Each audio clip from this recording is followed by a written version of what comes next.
tell us a little bit about yourself, Susan? Sure. The background that I've got that has led me to becoming a voice of family caregiving and a real true advocate of family caregivers in their role and also while they're working is that for most of my professional career, going back the last 40 years, I've been navigating roles as a family caregiver and I've been navigating business professional roles. And I started that before the internet. So the dynamic of what that's looked like has changed over time. Culturally, people never spoke about an illness. People didn't have as much access to information. There weren't support groups. Challenging because I didn't want anybody at work to know Yeah. because I wouldn't be given opportunities and there would be some challenges from that perspective of my moving forward in my career. So I kept all of that very silent and navigated that separately from my caregiving journey. And in retrospect, while when you're in the middle of it, you wish that it wasn't that way, so many valuable lessons came to me from that that I now share and that are a part of what I feel called to help other people do that I wouldn't have traded it for the world. Right. When I met my husband, I was never in love, never married. I met my husband when I was 46. Oh, He's wow. 12 years older than I am. And so he was getting closer to the place where he wanted to retire. Because I had been traveling for so many years, I took some time off with him and we traveled. And that became an interesting dynamic in our relationship, especially as then my dad began to be a care receiver and then my husband began to be a care receiver. So I've had just a wide variety of different experiences that have all come together in my caregiving journey of the last 40 years. Wow. And how enjoyable to be able to marry later on. You're kind of all set. You know He was yourself. very supportive of me in my career. I had really never taken much time off from my career, so I took what I thought would be a 1 year sabbatical that turned out to be longer than that. And yet again, that was all turned out really well. And so everything happens in the way it's meant to. For a reason. Now, your career, for me, I found it interesting in your journey. Was Um, in a variety of roles of enterprise application software support. I was in the technology industry for my entire professional career, my um, first professional career. mhm. And I used to design financial applications and then I would support them and implement them. And then I sold them. Okay. And that was really the focus of what I did. I worked with very, very large accounts though. And a lot of what you do is relationship development and working with bringing very large teams together. So, And from a coaching perspective, that's really what we do is we see something that needs to be addressed. We ask a lot of questions to learn about it. We figure out how to put a solution together, and then we make sure that everyone is capable and aligned to bringing the solution forward. And those are leadership traits. yeah. It was an interesting evolution for me when I stepped away from my professional career to be able to have another area of focus outside of being a caregiver where I was in control of my time. I chose to make caregiving for my dad and caregiving for my husband my top priority. And to that, and to respect anyone I would ever be working with, I became what I called an involuntary entrepreneur.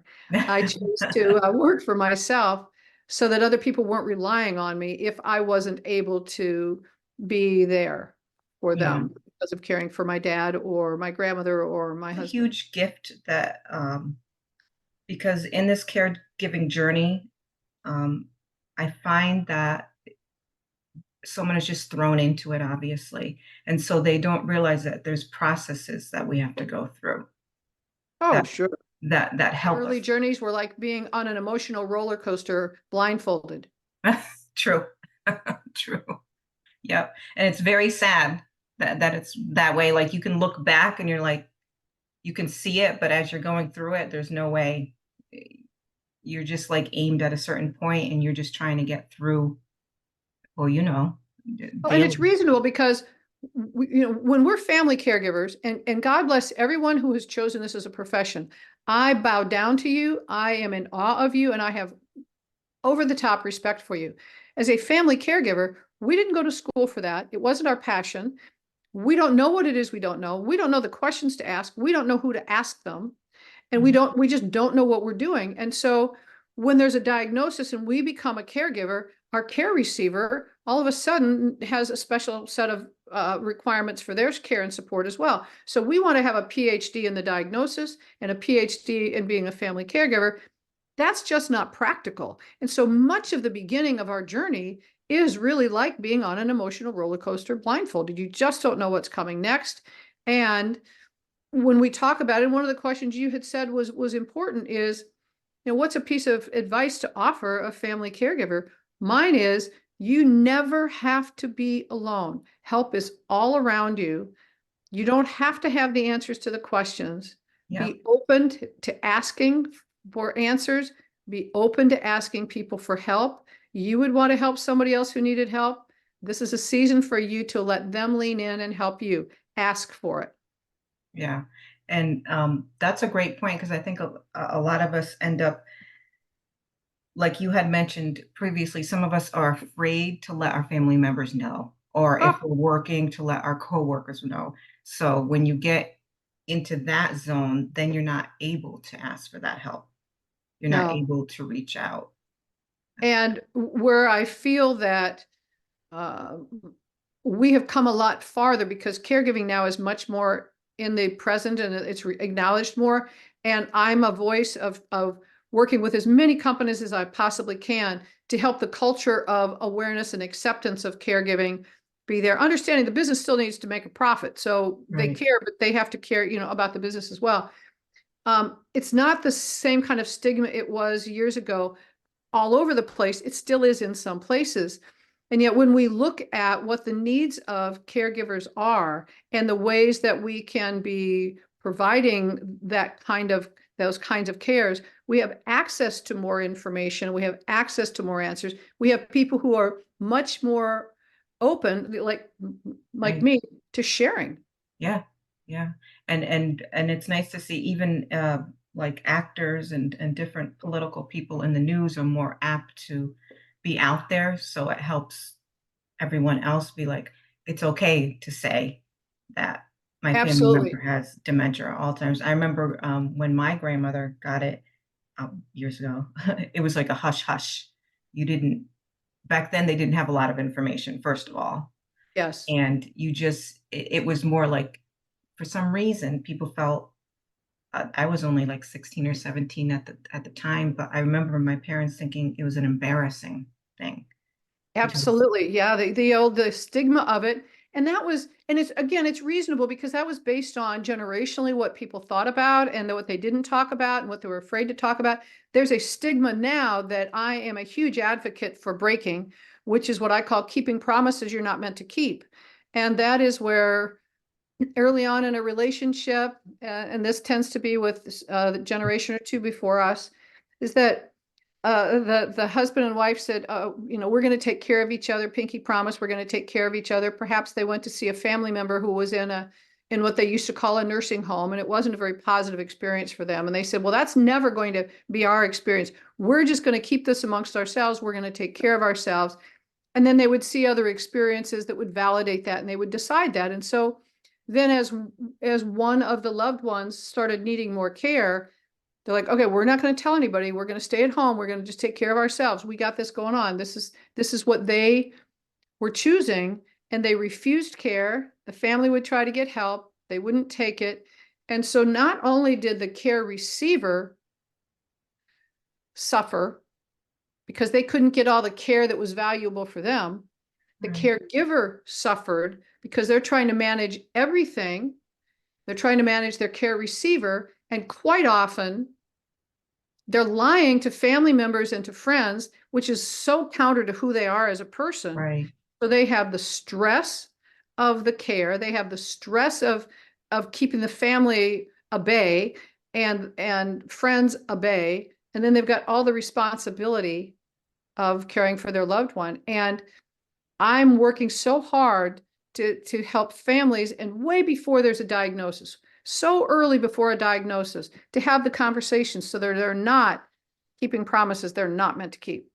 that's funny. It's interesting because I'm in the middle of writing an article right now, um, called It's Okay to Break Your Promise, because we see that with families that struggle.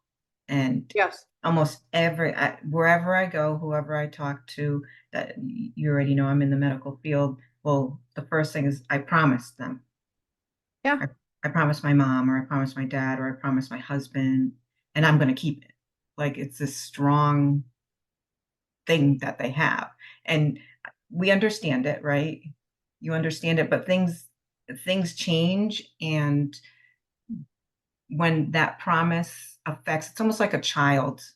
And if you promise a child something, but then you know it's going to affect their health maybe, or affect the outcome, you would obviously break that promise with that child, Yeah, right? it's very similar in those kinds of concepts. So part of it, when you've promised something early in life, is you had the best intentions.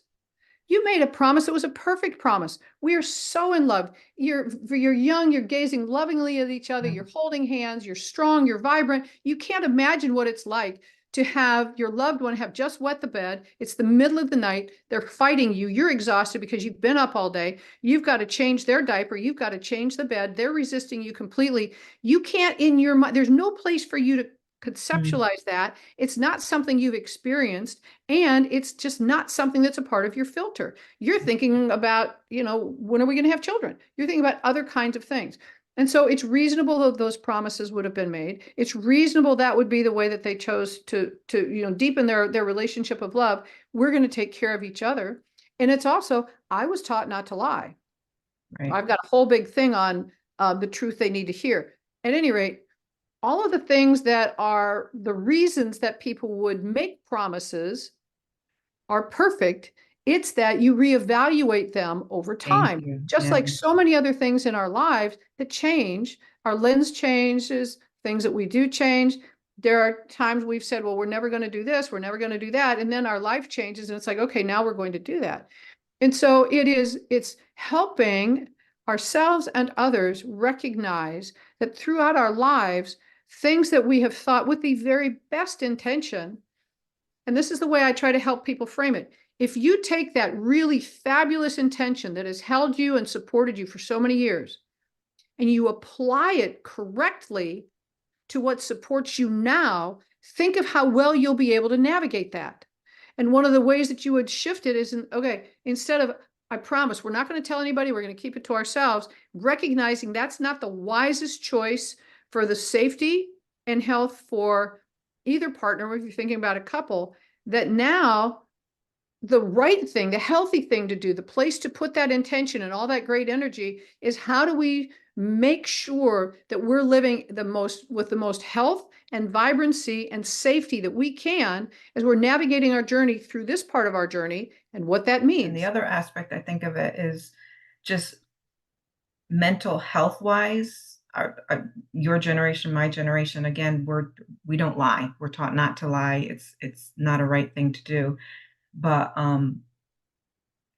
the other thing you have to, because we're taught that way, then something builds up in it. We have guilt, we have anger, and then all these emotions that we don't normally associate either with our mate or our mother or father are all of a sudden building up.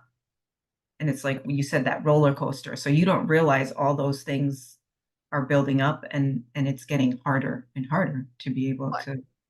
And those are huge triggers for us. Yeah. When we're out of alignment with something and we're having those emotions, those are red flags for us. Okay, this is not who I normally am. Um, and so it's like, it's time for me to reach out and get support. It's time for me to ask questions. There's something I don't know. There's something I'm not in alignment with.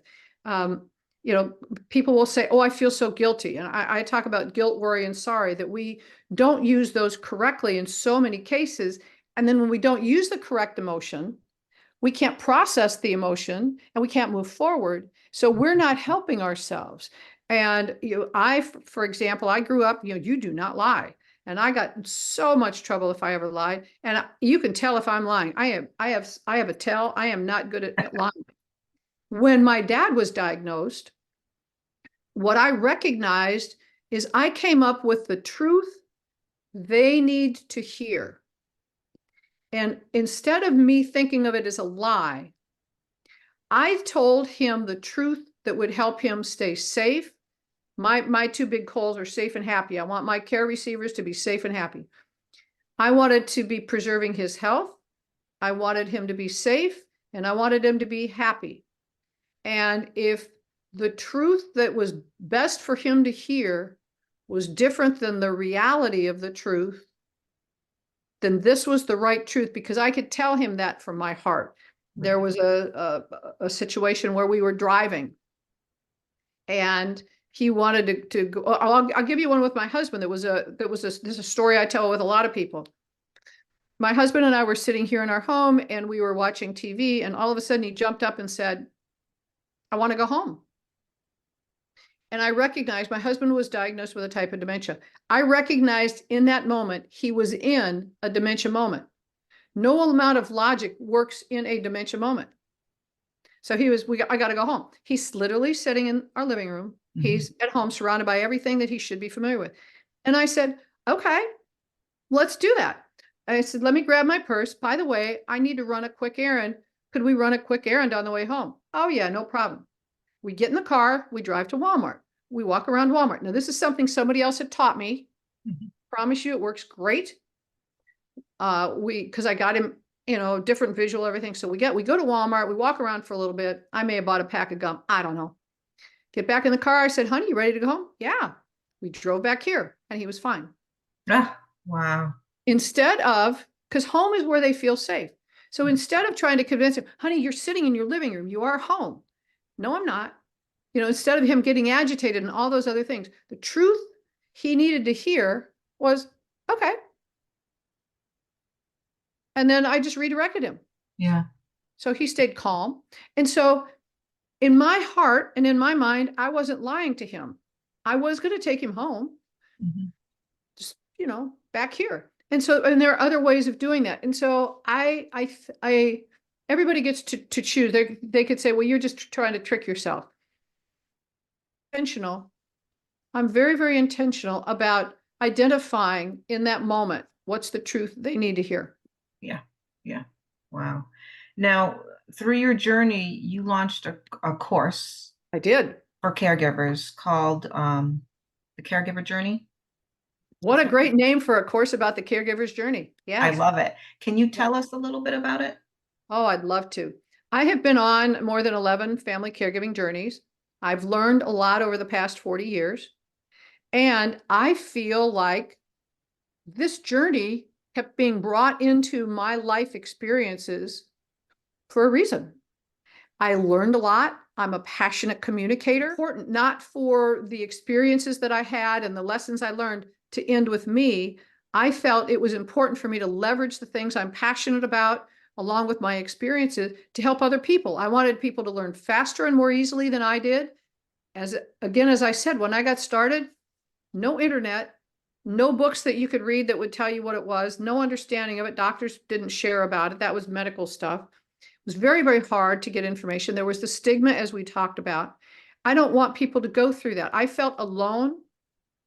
I was afraid. There were many times where I was absolutely afraid. I had no idea what to do, and it was frightening.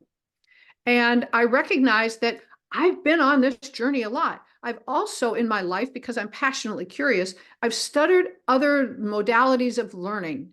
And I have learned to understand my personality in a meaningful way. And I recognize that each of us deals with stress differently. So when I created the phases of the caregiver's journey, the foundation of it is massive acceptance and radical presence, and we can talk about that. The first phase of it is what I call the caregiver's primer. It's when we have all of a sudden there's a diagnosis and we've gotten started, or we see it on the horizon. What do you do in the beginning? How do you kind of get started? Or what could you be doing now, even before the journey gets started?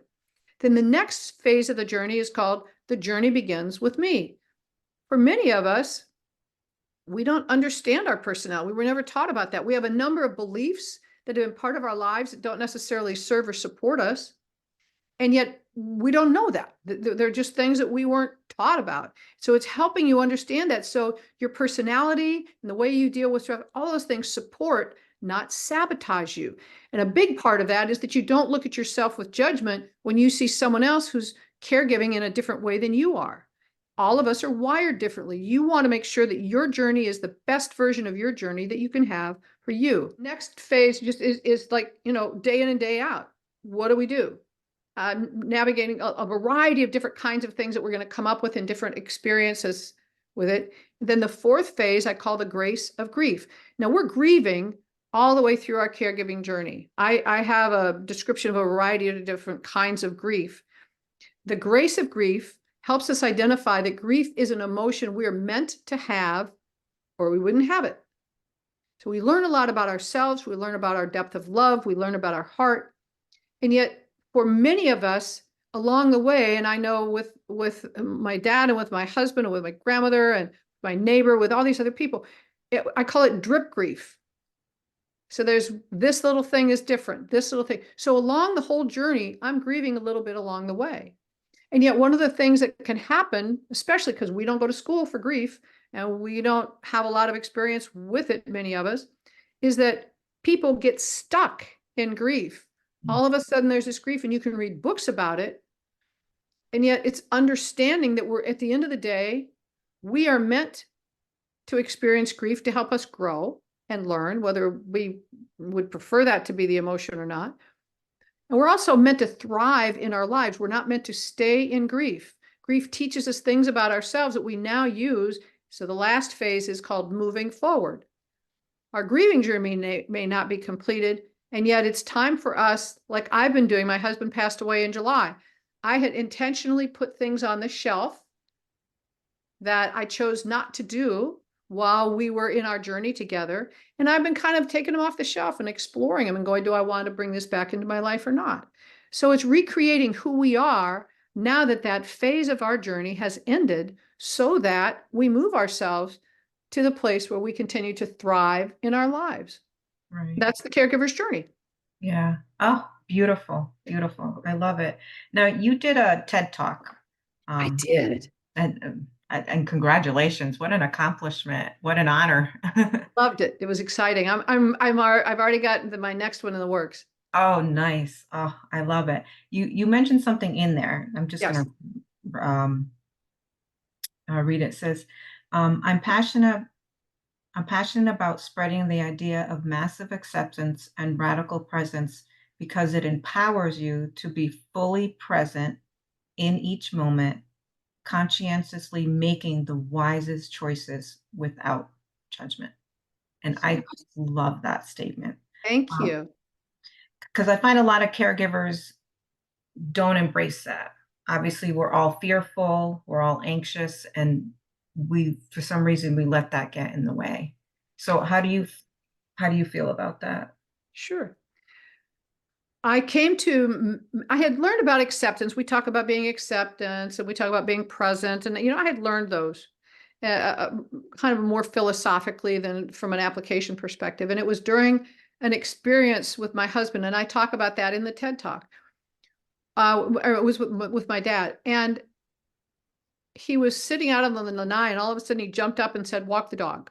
So he'd gotten this message that he was to walk the dog, and it was dusk, and their home was kind of at the top of a hill, and the hill sloped down, and there were two doors that would leave the lanai, one that went on this nice path that was paved and very smooth and easy and everything, and the other one that went down the sloping hill at dusk.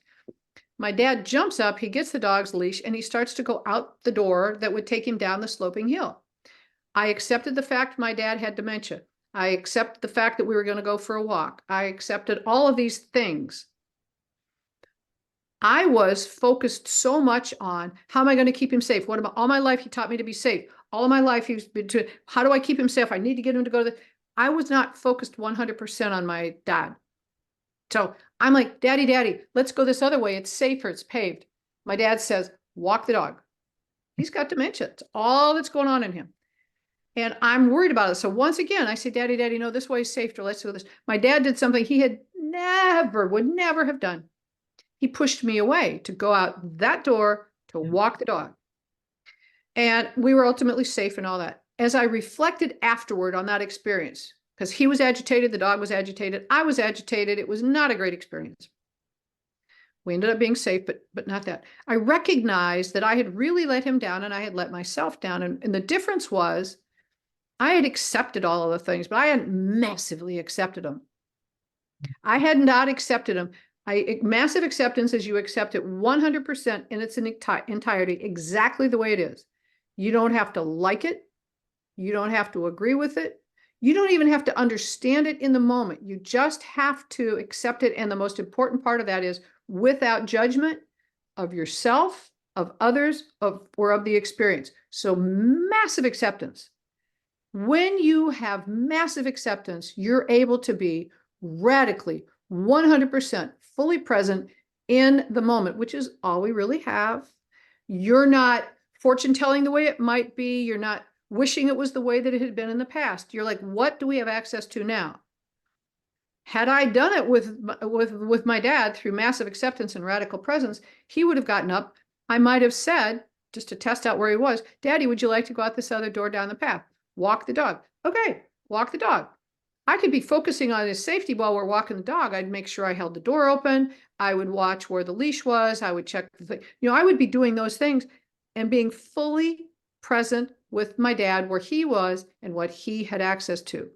I now use that in every area of my life, and it's transformed my life. When we're focusing, when we're really, really focusing, we can be present.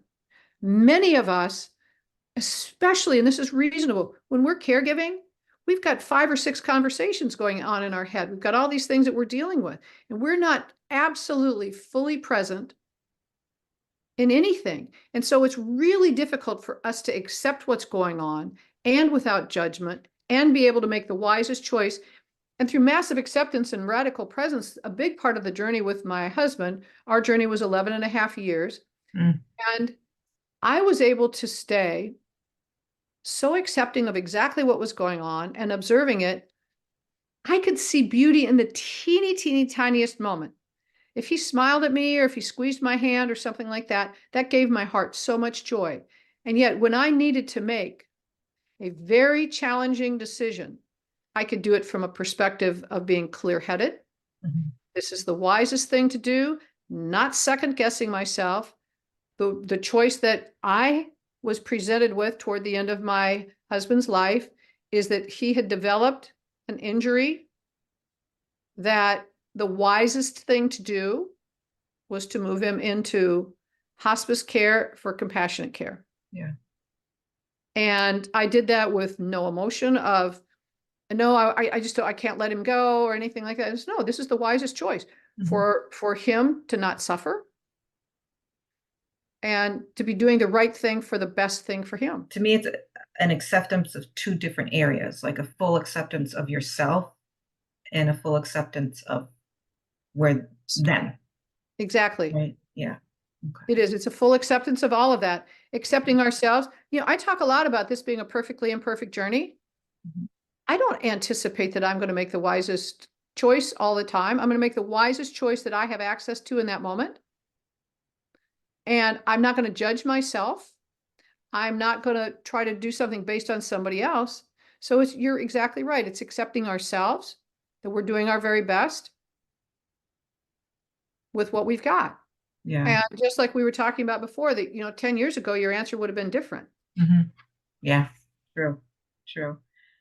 If there's one thing that you could tell a family member that's Yes. caring for a loved one, that would help them get through this journey, what would it be?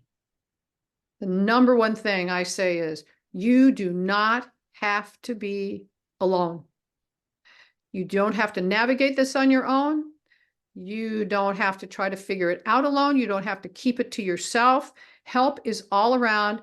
There are so many people who want to help. There are so many resources. It is often for us shifting from I'm strong, I'm capable, I can do this, I'm going to do this, I don't need any help, to the mindset of the sooner I invite people into helping me, the sooner I help them help me, the sooner I start learning and having the capacity. When we invite people in to help us, so we're not doing it on our own, we have capacity to start getting the answers to questions, to start reaching out to support groups, to start talking to other people, to start learning. When we choose not to seek help and to be alone and to do it on our, it's a phenomenal burden. There is absolutely no reason to bear. The number one thing that comes up, and some of your listeners may have already been saying that, was like, well, we can't afford that. Right. Yes, there are so many options for care and support that do not involve a financial investment. So many options. And many of our friends offer to help. There are churches that have it. There are support groups. Help is all around. You don't have to be alone. Sometimes it's your mindset that you have an opportunity to evaluate and consider having a conversation with somebody. Some of it is culturally. Some of it is the relationship you've had with your loved one and things like the promises you're not meant to keep. There are a lot of variables. It's not a very simple, straightforward. It's something that happens continuously over time. It's important to do. Yeah. Urge everyone to get your course. I love when I looked online that you reached out to other people to help you create this. Well, absolutely. Yeah. I look at everything I'm doing in my life. What I'm doing now, my next project is I'm taking the course, I'm taking the caregiver's journey, and I'm writing a book about it. And it's in the book is actually not going to be one book. It's going to be a book for each one of the phases of the journey. And in each phase of the journey, I am featuring one or more people because any one person is myopic in their view. And Right. I am fascinated learning with and from other people. And so I've been reaching out to people to help me so that we communicate in the books each each of our perspectives. For example, with each of my caregiving experiences, I've had that drip grief over the years. My best friend's husband passed away the night after Christmas. He had a heart attack in the kitchen. Mm. She had that suck the life and breath out of you kind of a shock. Her Mm. perspective on grief and her grief journey is different than mine has been. And yet they're not exclusive of each other of navigating it. And Right. so and then I also have my sister-in-law who's a hospice chaplain. Her lens is Mhm. valuable. So in each one of the books of the caregiver's journey, I'm bringing in the perspectives of people who have been navigating that and share so that we learn from and with others. And I personally feel that your course would be so valuable to a lot of the bigger corporations because you find people that are just thrown into this position, and a lot of people, sad to say, are put in a position where they feel like they may have to leave their career. They feel that they may have to leave the position that they're in. But if they were able to know that they have help and how to go about getting that help, and companies really focused on that part of it, Yes. and That's providing it for them. it's one of the things I'm focusing on now is getting that more than 40% of working family caregivers have had to leave the workforce Yeah. because of the demands of caregiving and that navigating caregiving was not acknowledged in the organization. Now, I'm not blaming the organizations. It's something that, a lot of these things require the awareness Right. and the thing, but these are very, very valuable assets to an organization, wonderful people that are going through a season in their lives, and it has significant impact on them. So you're right. I mean, part of my passion is getting it to benefits organizations and to corporations who can offer this.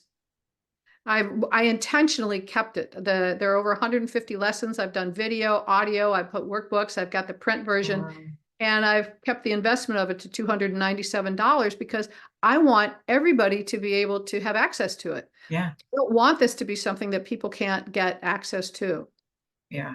And that is an excellent price because anyone can really come up with that, And you can to be gift it to able to. people. You can buy Yeah. one and gift one. So Yeah. And that's a great idea too. So thank you for going through your course with us a little bit you're today. welcome. And I will leave information and links below, where people can contact or visit your website. Thank you. Yeah, Um, reach out. I speak, I do workshops, I'm a coach, and I work with individuals and families and teams and organizations. as you can tell, I'm really passionate about helping everybody be able to have the navigating of the journey. It's not like we're not going to be navigating the journey. So how do we make sure that we're staying as healthy and vibrant in our lives while we're navigating that journey and helping our care receiver and those who are also helping care for them? Yeah.